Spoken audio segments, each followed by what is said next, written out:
Hello people, welcome to the UPSC things. ये channel UPSC से related doubts और GS के कुछ टफ टॉपिक से रिलेटेड डाउट्स को इजी एक्सप्लेन करने के लिए बनाया गया है। So let's start.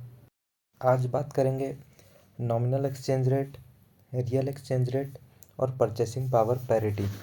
ओके, तो सबसे पहले देखते हैं कि नॉमिनल एक्सचेंज रेट क्या होता है। ठीक है, तो नॉमिनल एक्सचेंज रेट होता है प्राइस ऑफ करेंसी, ठीक है, in terms of another currency. यानी दूसरी करेंसी मेरे को ख़रीदनी है, जैसे डॉलर।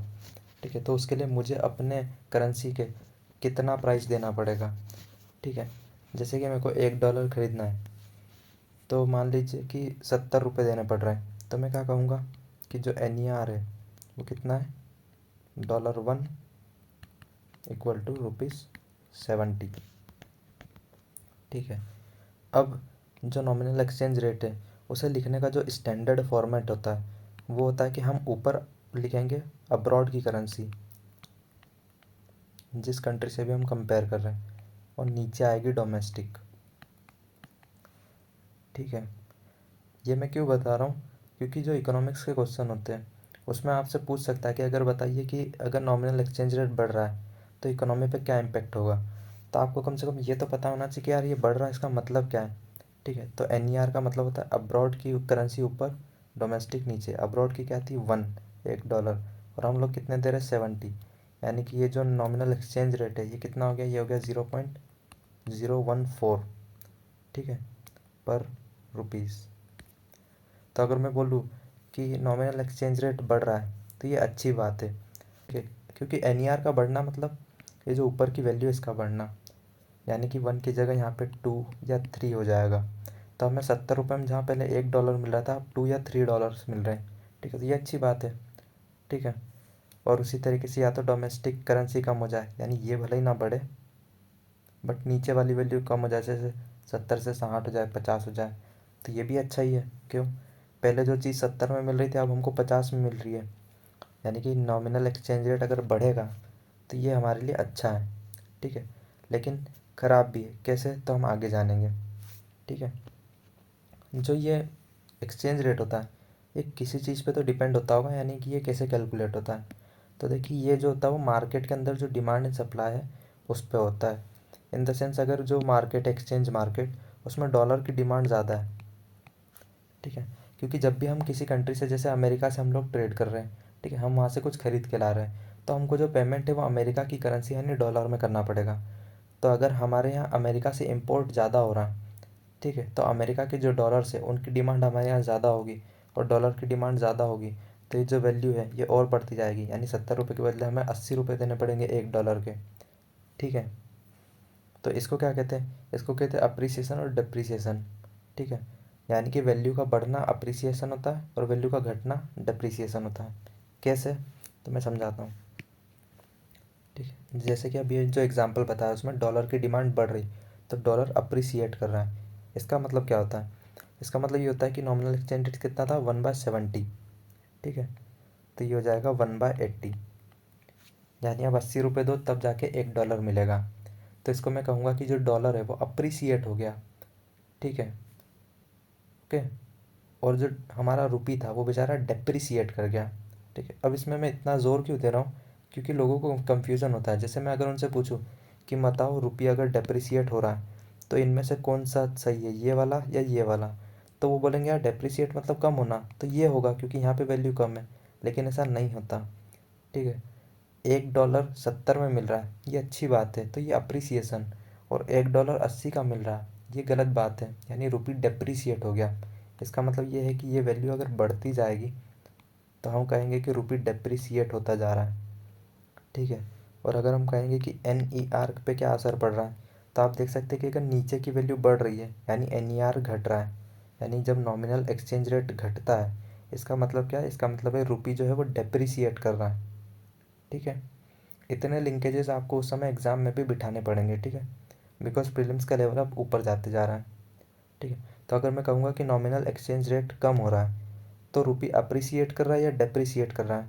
ठीक है। तो आपको नॉमिनल एक्सचेंज रेट कम हो रहा है तो आपको यहाँ से ऐसे निकालना पड़ेगा कि यार ये रुपये तो जो है वो डेप्रिसिएट कर रहा है। ठीक है। अब एक चीज़ होती है purchasing power parity, PPP. So what is this PPP? ठीक है। तो इसको समझने के लिए मान लेते कि जो इंडिया है वहाँ पे कोई कमोडिटी है। ठीक है। मान लेते हैं कि वही अपना एग्जांपल पिज़्ज़ा, वो मिल रहा है 35 रुपीज़ का। यूएस यहाँ पे जो वो है वो same pizza same quality same quantity $1 का मिल रहा है। ठीक है। तो मैं बोलूँगा कि पीपीपी एक्सचेंज रेट क्या होगा? तो पीपीपी एक्सचेंज रेट ये होता है कि एक ही कमोडिटी को ख़रीदने के लिए मुझे दोनों कंट्री में किस हिसाब से पैसा देना पड़ रहा है, यानी ये जो है वो रेट्स को तय करता है। यानी पीपीपी जो होगा वो देखेगा कि यार $1 में जितनी चीज़ खरीद रहा था यहाँ पे वो सिर्फ 35 रुपये में मिल रही। तो पीपीपी एक्सचेंज रेट क्या बोलेगा कि $1 35 रुपीज़ के बराबर है। ठीक है।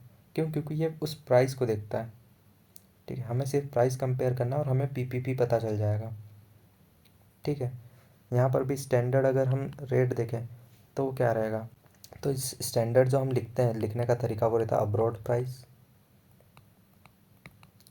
अपॉन में डोमेस्टिक प्राइस। यानी कि मैं अगर अपने इंडिया के उसमें बात करूँगा एक्सपेक्ट में, तो $1.35। ठीक है। यानी कि 0.028। ठीक है, पर रुपीज़। ये आ गया मेरा परचेसिंग पावर पैरिटी पे एक्सचेंज रेट। ठीक है। अब इसमें होता क्या है कि इसे परचेसिंग पावर पैरिटी, अब भाई एक चीज़ थोड़ी ना बन रही कंट्रीज़ में ट्रेड अलग अलग हो रहा है, तो हम लोग पूरी एक बास्केट लेके चलते हैं। ठीक है। जैसे इंडिया के बहुत सारे गुड्स लेंगे, उनकी एक बास्केट बना लेंगे। वही सेम गुड यूएस में भी होंगे तो उनकी भी एक बास्केट बना लेंगे और फिर प्राइस देखेंगे।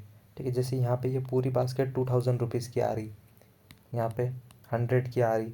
ठीक है। तो जब हम कंपेयर करेंगे तो हमें पता चलेगा कि $100 इक्वल है 2000 रुपीज़ के। ठीक है, 2000 रुपीज़। तो परचेसिंग पावर पैरिटी कितना हो जाएगा? परचेसिंग पावर पैरिटी कितना हो जाएगा? तो पी जो होगा वो होगा अब्रॉड प्राइस कितनी है? $100। और हमारे यहाँ डोमेस्टिक प्राइस कितनी है? 2000। इसका मतलब पी हो गया 0.05। ठीक है, पर रुपीज़। ये हो गया परचेसिंग पावर पैरिटी। इस तरीके से निकलती, बहुत बड़ी बास्केट होती है, उसमें बहुत सारे गुड्स होते हैं। ठीक है, जो दोनों कंट्री में कॉमन है। अब इसका एक चीज़ ये आ सकती है क्वेश्चन कि क्या पीपीपी जो है वो हमेशा सेम रहता है? यानी अगर मैं इंडिया और यूएस का पीपीपी देखूँ तो जैसे अभी हमने जो निकाला वो निकाला 0.05, तो क्या हमेशा यही रहेगा, बदलेगा नहीं? तो देखिए इसका जवाब हाँ भी है और ना भी है।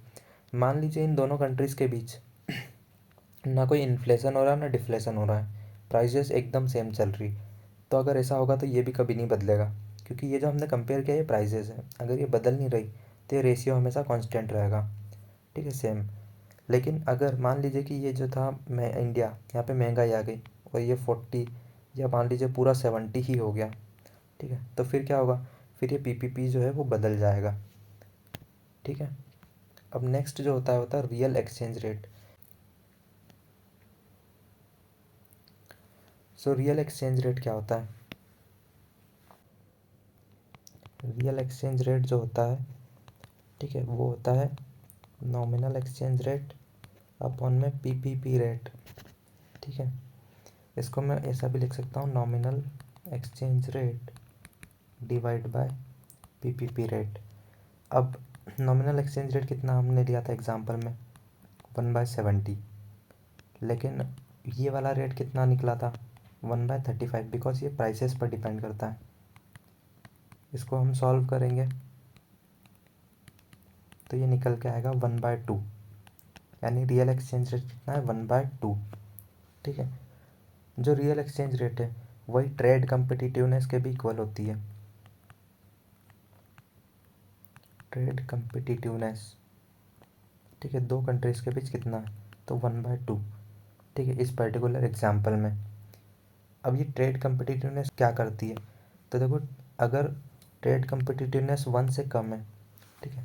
जैसे कि ये यूएस की निकाली थी हमने, ठीक है। यूएस की ट्रेड कम्पिटिटिवनेस इंडिया से कम है, तो इसमें क्या होगा, इसमें एक्सपोर्ट होगा इंडिया से, यानी इंडिया जो होगा वो एक्सपोर्ट करेगा, यूएस जो होगा वो इंपोर्ट करेगा, ठीक है। मान लीजिए ये दोनों बराबर हो जाते हैं, दोनों की जो ट्रेड कम्पिटिटिवनेस है इक्वल हो जाती है। इक्वल कब होगी, जब जो नॉमिनल एक्सचेंज रेट चल रहा था वही पीपीपी भी चल रहा है, ठीक है। तो 70 कट कट 1, ठीक है। यानी रियल एक्सचेंज रेट जब 1 हो जाए कि भाई 70 रुपये की जो जो ये चीज़ यहाँ मिल रही वो भी यूएस में भी मिल रही, तो क्या ट्रेड होगा, नहीं। तो यहाँ पे नो ट्रेड, ठीक है। और इस सिचुएशन को आई थिंक वो बोलते हैं परचेसिंग पावर पैरिटी, ठीक है। यानी एकदम बराबर पे आ जाना। और इसका ठीक उल्टा, यानी कि इन यूएस की जो ट्रेड कम्पिटिटिवनेस है वो इंडिया से ज़्यादा हो गई, तो फिर इंडिया करेगा इंपोर्ट, क्योंकि हमें वहाँ से सस्ता पड़ेगा चीज़ें मंगाना, और यूएस जो होगा वो करेगा एक्सपोर्ट।